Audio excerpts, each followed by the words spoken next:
There we go. Welcome back to Nick Lenz Comic Corner Classic Lesson Known Classics. This is episode number 20, 2870 and Doubleshot number 26, 2864. First, we're discussing She-Hulk Paper Collection Volume 4, The Cosmic Principle, which collected issues 13 to 30 of Sensational She-Hulk and material from Marvel Superheroes number 5. Now, Steve Gerber writes basically from issue 13 of this book up to around issue 20. There are some issues done by Simon Furman, Dwight Zimmerman, Louise Simonson, Buzz Dixon. I'm not sure who this is. Brian Hitch, Tom Artis, Rick Livens, Aaron Lepsey, Tom Morgan, Michael Clark.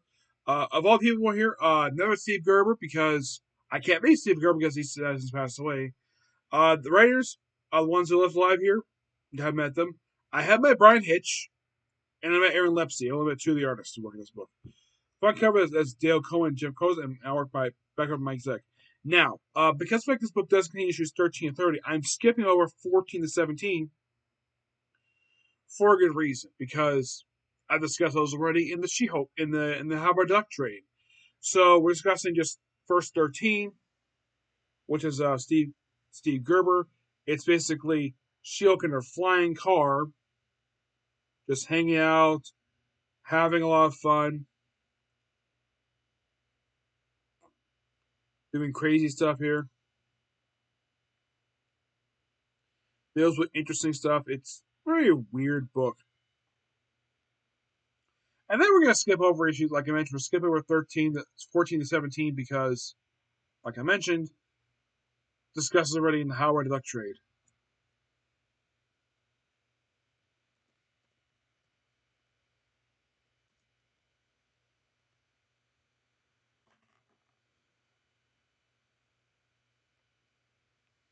All right, skipping straight to issue 18 here.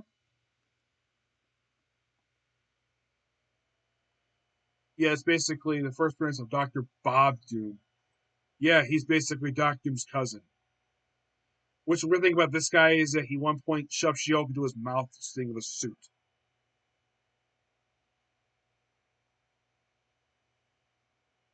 And you're like, what?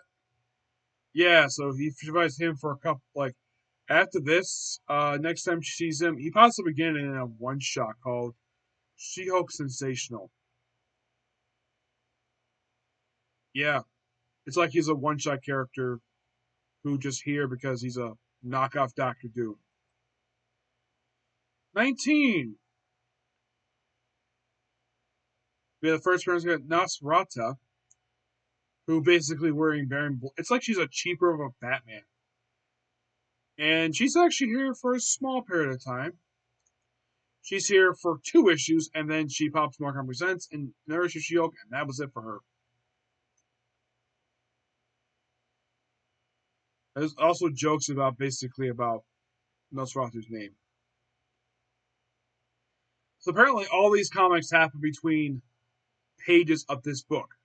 For She-Hulk, it's Death Trap the Vault, Avengers 35, West Coast Avengers number 5, Avengers 19, Silver Surfer 36, Impossible Man Some Vacation, Spectacular Spider-Man 160 170, and Mighty Thor 420 421. Louise last appeared in sort of like, wow, a lot of comics between two pages. Like, wow. It's like, damn. Trapped in Gokum Asylum, which is basically okay, Gokum Asylum, a parody of Arkham Asylum. That's literally what it is. And if you're curious about this place, it only appears like one other time after this. It only appears just in 2 issues, and that was it. It's like, oh, let's have Steve Gerber do a parody for Batman.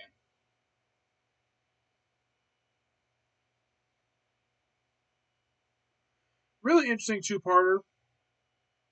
And then moving on to issue number uh, 21. We have Buzz Dixon joining the co-writing duties. And no, I don't think he's really Chuck Dixon. He only did 3 issues of Sensational She-Hulk and then NFL Superhero Universal Premiere 1 through 10. And is he did very little Marvel.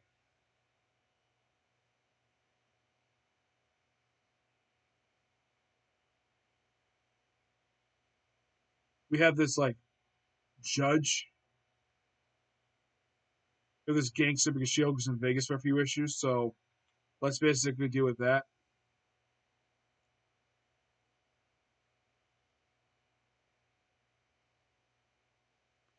That's the first appearance of Automatrix, like a female version of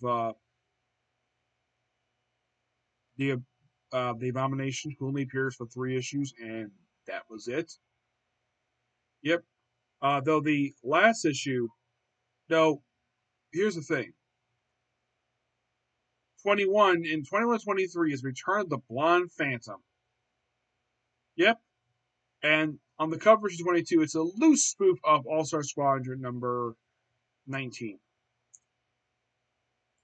But yeah, she's back in this issue here, and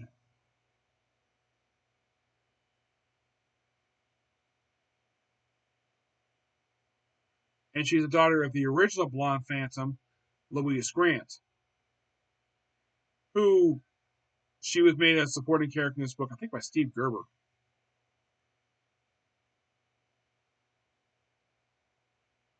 Actually, it was John Byrne. That was the first appearance since Mystery Comics number 91, which came out in 1948.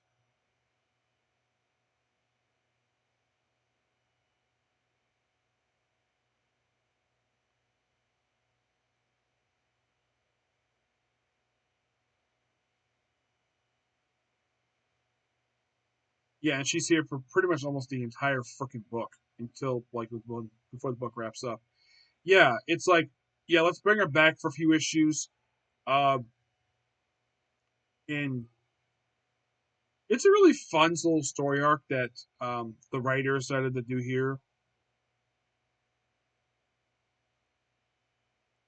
And then right after this arc wrapped up, then we have Death's Head appear here. Oh my freaking god, Death's Head.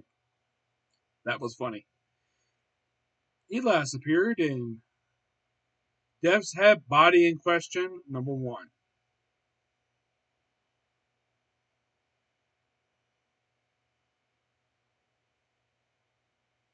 Yeah. And you have stuff with demons over the course of the next few issues. You have Simon Furman take over the writing duties for a few issues. Mm-hmm. Yes, and you have issue 26, guest appearance by Excalibur. 27, you have her fight, get this, Killer Strike, Grey Gargoyle, and Dragon Man all at once. Even new character Surge. Really interesting issue this one was.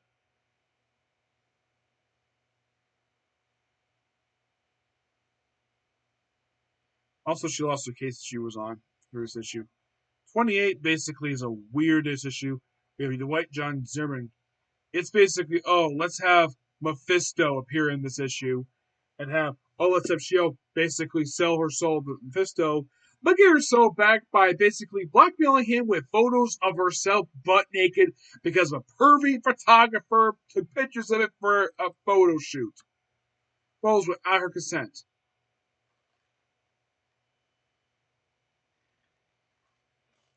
And let's have her take on freaking Venom issue 29. And then 30 is basically, well, we do kill off a character here. It's Bisa. You also have guest appearance by Apocalypse, Master Mold, Hobgoblin, Sabretooth, Armadillo, Rhino, Juggernaut, Calvin, and Jack Lantern. Really fun book. I love this one. That was amazing.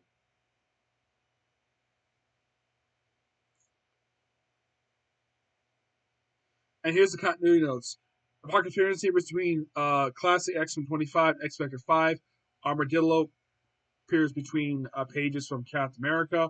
Hobgoblin appears in pages of Spider-Man. Human Torch and Fantastic Four between Iron Man 159, yeah, Background's 40. Rhino. The Rhino appears between two panels on page 9, Amazing Spider-Man 43. Cable's put on time between Uncanny X-Men 148 and 169. Jack Lantern between Machine Man 19 and Para Parker Second Storm 56. Jack Lantern. Juggernaut appears between pages 11 and 12, 102. Iron Man, oh my gosh.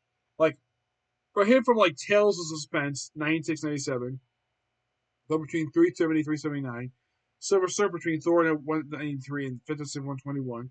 Saber 2 between 213, 219, and Lady Master between Powerback 25 and Mark Represents number 18. Like, wow.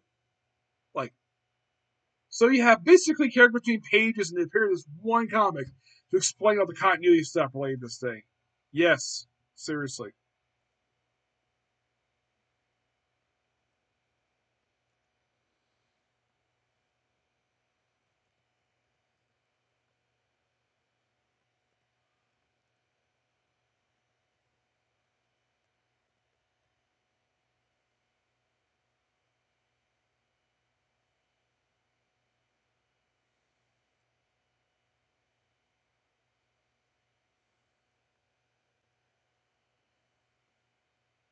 It's better. So basically, the last comic discussed here for this one is her story Duty Calls from Marvel Superheroes Volume 2, number 5. And her story appears in, well, it's not Treasure, When Destiny Calls. So yeah, they throw in a Thor story in here that she's not even featured in. Like, why would you include a Thor story? Why not include Treasure? I don't get it. It's weird. But the book itself was really good. I'm gonna give the book roughly a 10 out of 10. The book was really fun. Next up we have is basically from X Factor. X Factor, the only game in town from X Factor Volume 3, 28, 32, and X Factor Quick and the Dead. Quick and the Dead is to put a one-shot Quicksilver of him being in jail for a whole issue and being broken up by Magneto. That's literally what the one-shot is. It's by Peter David. My only guess is they include this one-shot in here because he's here. Why not? So, in these issues, we discover Siren's pregnant, and that goes badly. With the whole thing with that. Um, Also, that Richter is going nuts because of Arcade. Arcade's been hired by some mysterious benefactor to basically drive the X Factor insane. Like, one time convincing him to basically shove it to freaking space, and he falls through, and there's like a hysteria across the whole area. And of course, like, Valley Cooper shows up and says, "Hey, I want you guys to go into our purview." And he's like, "What? Like, are you blaming us for what happened because of your agency one that you, caused glitches, caused the whole school get blown up?" Yeah, basically, I like the fact that Jay Mandrix calls out Veliku for her bullcrap. Now, those of you curious though, was Vela Cooper a creation of Peter David?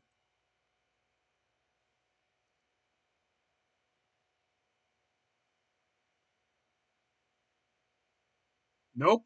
She is a creation of Chris Claremont and John Romita Jr.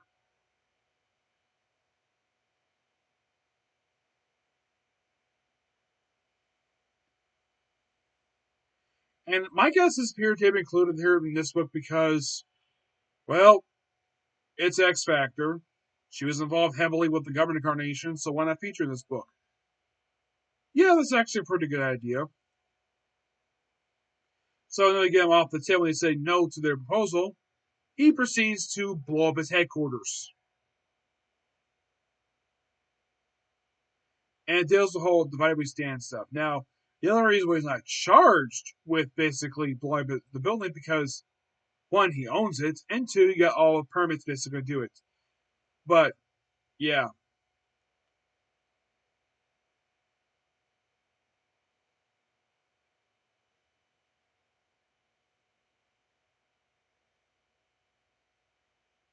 and this is destruction of the original headquarters from the one from Mutant Town.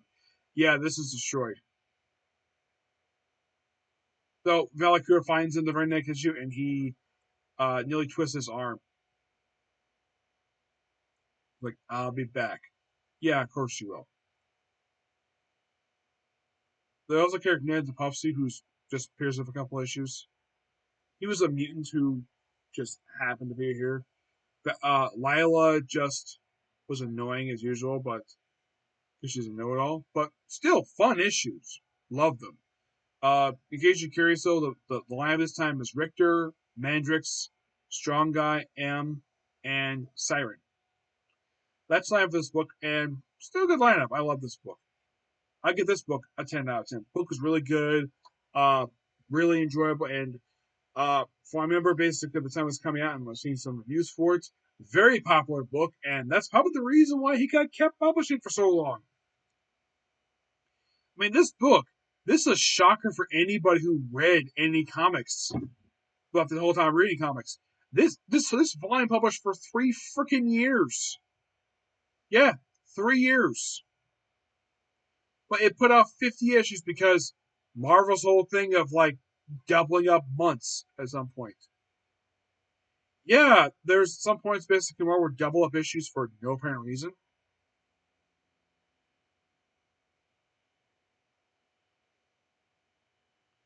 You're probably thinking, when did they start doubling up books? And look at basically the months. Like I'd say probably toward the end of the run, they decided to double up books because they wanted to do that. And then the book basically reached 50, which I thought they would have basically get to it a little sooner, but nope, they waited to issue 50 of this very book before reverting to issue 200 because they don't count volume 2 as part of numbering. Nope, they don't. I don't know why Marvel did this for, but they did. It is by far really baffling. And under this numbering, this lasted for 5 freaking years. Launched in 2009, didn't end until 2013. Yeah, it's shocking this book lasted as long as it did. This book lasted for almost 10 freaking years. I think for some people, they were shocked if a book lasted that long. Given how things are nowadays, it'll last maybe a year before it get canceled. But yeah, great book. I'm gonna give this straight here a 10 out of 10. Okay, so that's pretty much a particular review. Please be sure to like, comment, subscribe, turn notifications, and do the dislike button. Next up is going to be Ultra 7. Okay, let's do.